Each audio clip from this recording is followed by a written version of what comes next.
close friends during these months of encountering one another across the medium of YouTube, because today I'm going to be very vulnerable and very transparent as I not only invite you into my home, but into my laundry room, and I'm going to show you my junk drawer. Yes, that's right. Today you're going to get to see some of the junk behind the way that I live. So I'm going to share a method with you today for organizing your home and how to tackle those hot spots. And all of us have them. I seem to have a lot of them. Many of you know that Kevin and I built a new home a couple of years ago, and lots of things happened in the middle of that entire process. Lots of family things, lots of extended family things. And because we not only built it, but subcontracted the house out ourselves and did a lot of the work ourselves, it has been exhausting and extremely time consuming to keep up with our other responsibilities and add that on. And as a result of that, when we moved in, I tackled the public areas first, the kitchen, the living room, got our bedroom in order, and some areas just have been, things have been shoved away in closets or in drawers and left as they are. So now I'm slowly and methodically working my way back to the house and tackling those areas and getting them organized and decluttered and stuff put away. And I kind of go through this process of figuring out what I can give away, what just needs to be thrown away, what I can sell on Facebook Marketplace or on Amazon.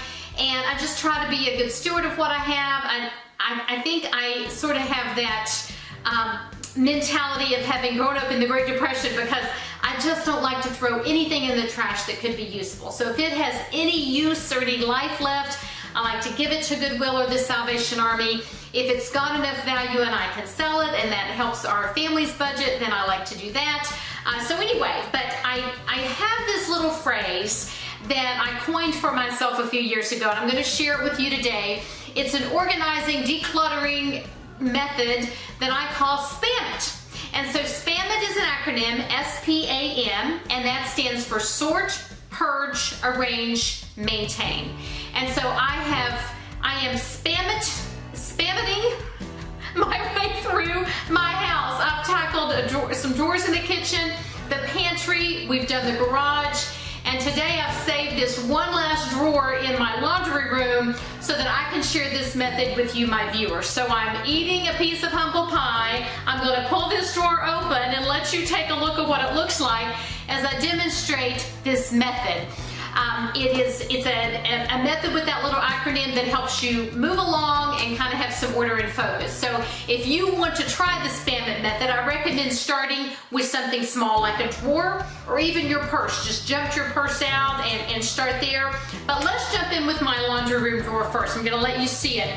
Before I jump in, I want to share a purchase that I made on Amazon, and I will include an affiliate link for this. If you order these on your own, it will bless the ministry with a few pennies. It'll bless Cross My Heart because it will be an affiliate link. But these are just sort of little plastic organizers, drawer organizers. They have a little tab on the side and they'll link together. I think these were only $6 or $7, not more than around 10. I had them for a while because I meant to tackle this drawer sooner, and I'm just now getting to it. So there are 5 of these little square ones, and I'm guessing these are about maybe 3 inches by 3 inches.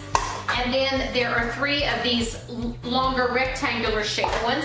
And then there's one bigger one. I really like this size. Now there are also some of these at the dollar store, and I have used those in my bathroom, and I still have a lot of organizing to do in there. So maybe if you stick with me, I'll do another S.P.A.M it later and tackle a couple more drawers. But for today, we're going to start here. And I'm just sort of going to pick up my video and sort of try to make this work and let you see the mess that is in there in this drawer. It is totally messy in there, and so absolutely clutter everywhere. And so what I'm going to do is I'm going to take everything out of that. I'm going to try to roll the camera down to the counter so you can see the counter. And as I take everything out and start to sort it, I'm hoping that you will be able to see all this mess. As I take it all out, I'm just going to list some of the things that are in here, and then I'm going to start that tedious process of sorting. The thing about getting organized is that you really have to make a mess first before you can create the order. So there's already chaos. You saw that from this junk drawer.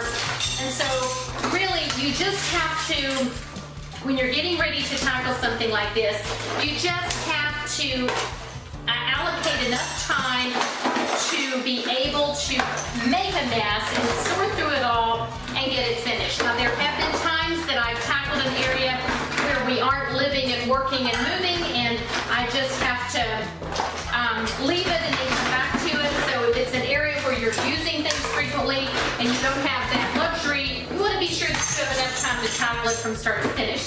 I am seeing in here kite string, furniture pins, batteries, flashlights, a lot of hand sanitizer. I probably needed that. I also see some Clorox wipes. And a few months ago, when we were all struggling to find those anywhere, I should have checked my junk drawer because there's some here. I see pens and pencils. I see rules, battery chargers. There's a battery, a flashlight, more flashlights. There are batteries, watch batteries. Oh, there's a broken, sweet little bird to hold rings by my kitchen sink. I kept thinking I was going to repair him with some glue, and in the meantime, more things got broken. There's a tube of lipstick that's been missing, an old toothbrush for cleaning, tape, just lots and lots and lots of junk right here. So there's the battery organizer. That's one thing that looks organized. So I'm just going to take all of this out of here. Here are some batteries that are loose, and so some of these things will automatically be trash. Some of them I will need to have my hubby go through and decide if they are trash or not. So some of the batteries right off the bat, as I start my sorting process, let me move my little organizer things over here. I might even be able to use them for the organizing. So I've got batteries, flashlights. I'm going to put all the flashlights in one place. I don't think we need this many flashlights. This is some broken metal and odd pieces. I'm going to set anything hardware there and let my husband take a look to see if he can use that. Since I've got a laundry sink right here, I'm just going to get the trash can out down here and throw anything that's trash. I'm going to throw away my little bird right off the bat. There are some tools for hubby. I'll put the tools in this big thing. All my little, whoop, I'm dropping trash on the floor. Okay, if it hits the floor, maybe that automatically means that it's trash.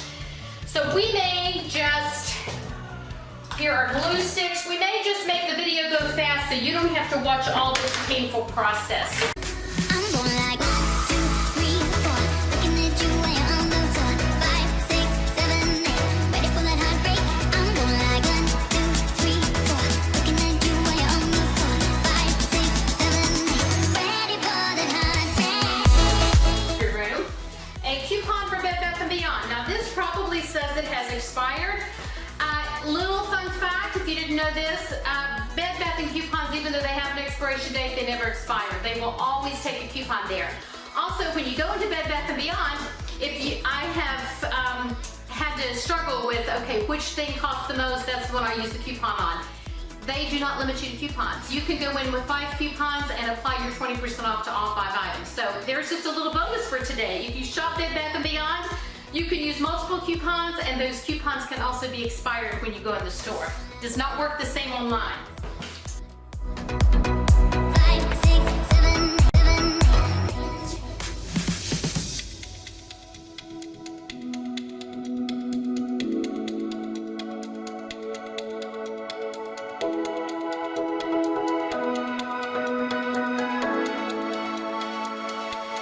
These are playing cards. Speaking of Bed Bath & Beyond, I think that's where I got these. They are sort of plastics. You can use them poolside. So I usually keep these in my car. We used to pull those out if we were someplace and got stuck and just wanted something for the kids. So 1, 2, 3, 4. Looking at you when you're on the floor. 5, 6, 7, 8. Ready for that heartbreak? I'm going like 1, 2, 3, 4. Looking at you when you're on the floor. 5, 6, 7, 8. Ready for that heartbreak?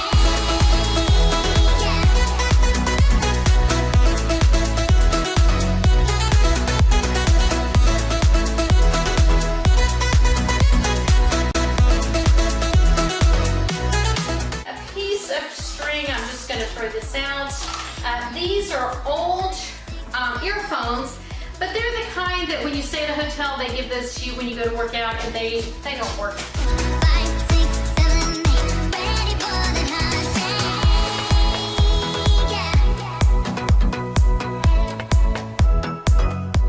And I think, amazingly, I'm just about there. So let's see about putting this back together now. I think since I've stuck my glue sticks and glue pins there, I'll just leave them. And then I'll start here with the tools. Kevin likes to, he has lots of tools in the garage, but he likes to keep a few things in the house just if he needs to do a little quick project for me. So I'm gonna see if I can get these to link together properly. There's a little tab and you have to go in one direction. So I've sorted first and I have my little piles, and I'm purging. So I put the trash can there and I've purged what's either going to go in the trash, what's going to be given away, or what's going to be put away someplace else. So I've purged, sort purge, and now I'm arranging. So now I'm arranging things to where they're actually going to go, and I really realized I should have, when you clean out a drawer and there's been a bunch of junk in it, you really need to wipe it out first. So let me get a little rag here, and I'm gonna just see if it'll grab all this first and dust that out. Yes, there's a lot of little debris there. So, okay, so there we go. So, the big container seemed to be good for Kevin's tools, and wire cutters, and the florist wire that I use to keep things on my little metal table on the porch when I decorate seasonally. This box turned out to be for all the furniture pieces, the furniture pins to touch up. I had no idea I had so many of those. I may end up getting rid of some of those. I'll check the colors. I have lots of glue sticks and a couple of glue pins. I don't use those that frequently, but the laundry room is a good place to store them. I'm going to put those in the back of this drawer. They don't need their own little container since I'm short on those. Then this one has a magnifying glass, a pencil. I'm going to leave those pencils there. The eyeglass repair kit, just some little odds that can go in that container.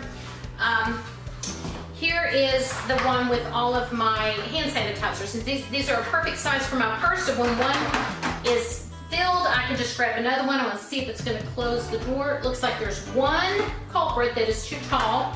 It's going to scoot the other ones down and see if I can sort of just let him lay on his side. And it works! Yay! Okay. Kevin has this little battery. He loves to buy batteries, and he buys those when they're on sale. But we have this little organizer, and it was all together. And I think if the batteries are in here, they work. And so I'm going to leave this on the side. And then these extra batteries that I found, I'll let him test those, see if they work. If they do, I have a bigger place to store batteries underneath for extras, and then he refills this. So he can put those there after he tests them. Here is just one little small flashlight, just a little guy that I'm going to leave right here. That seems like a lot to put in just one little container, but that's how I'm going to leave it. Let's see, these are my keychains. We have extras of those. There's the matches. There's my little floral thing. I've got, looks like I'm going to have an extra one. I'll figure out if I want to put anything in there or not. There's some wood filler. That's going to go to the garage. The batteries, I've got a spot to put those. I think these little small measuring things can go in this one. And then I'll put the big one right here beside of them. I've got 3 little small ones. Might not need to keep them all, but I'm going to leave them for now. This is a battery charger. This is a special flashlight that is really strong. It's in a nice little case. And surprisingly, it fits perfectly right in there. A stud finder, I'm going to put that with the tools. Another battery charger, I'll put that behind the batteries. That ruler, I am going to just stick back here in the back. And that looks like some other battery charger. So Kevin and his battery chargers. And the kite string, I may stick it right here in this little miscellaneous drawer. That's gonna go somewhere else, and I think I will just keep my gardening labels here, because that way I'll be able to find them quickly next summer. Okay, so you can see that went together fairly quickly. We went from a big mess. I still have a pile of some things that need to go somewhere else in my quest to sort, purge, arrange, and maintain. But I want to pull this drawer out, and I apologize for all the up and down with the video. When you're doing this by yourself, that's just how it has to work. But you can see that we really went from a mess and chaos to a fair amount of order there. I'll take a photo, a still photo, and let Anna perhaps insert that on the screen so you can take a look at it. So if the sort, purge, arrange, maintain method seems to be something that you can grab a hold of and that makes sense to you, I encourage you to start small. Don't tackle a whole closet or your whole bathroom. Maybe just start with one drawer, that junk drawer that bugs you, and just do it in a 1-hour project or a 2-hour project. Move from a drawer to a second drawer to a cabinet to maybe a closet, and just see how you go. Maybe the underneath your vacuum where it's a mess. I think the part of that I've learned with the arranging part, sometimes you don't even know what you need until you get into it. I had gone ahead and purchased those little containers from Amazon, and so I was all ready to arrange. And sometimes though, you don't know until you get all your piles sorted and you see what you have. Then you know what size containers you need. Do you need bigger baskets? Do you need something with lids? Would something different work? Do you need something to organize there and all? But if you sort it all out and purge it and put it all back in there, if things are kind of corralled and the drawer is kind of large, it's probably just going to get to be a jumbled mess again.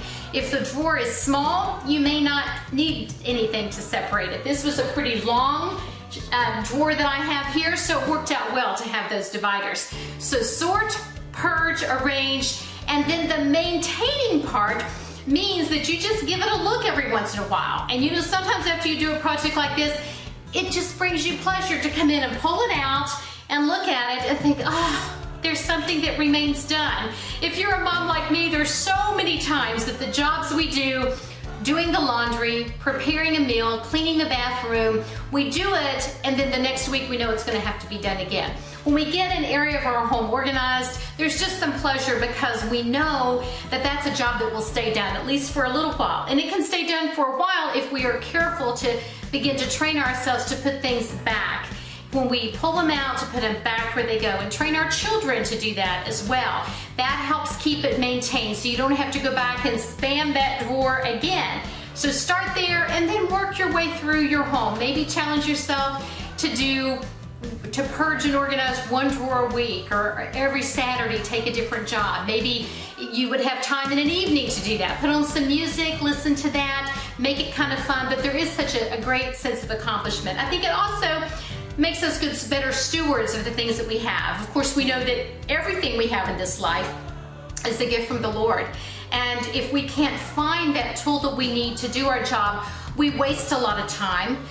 It's frustrating for us, and sometimes we even resort to buying that again and wasting money to buy something we know we already have. So I think staying organized helps our sense of peace and joy in our homes.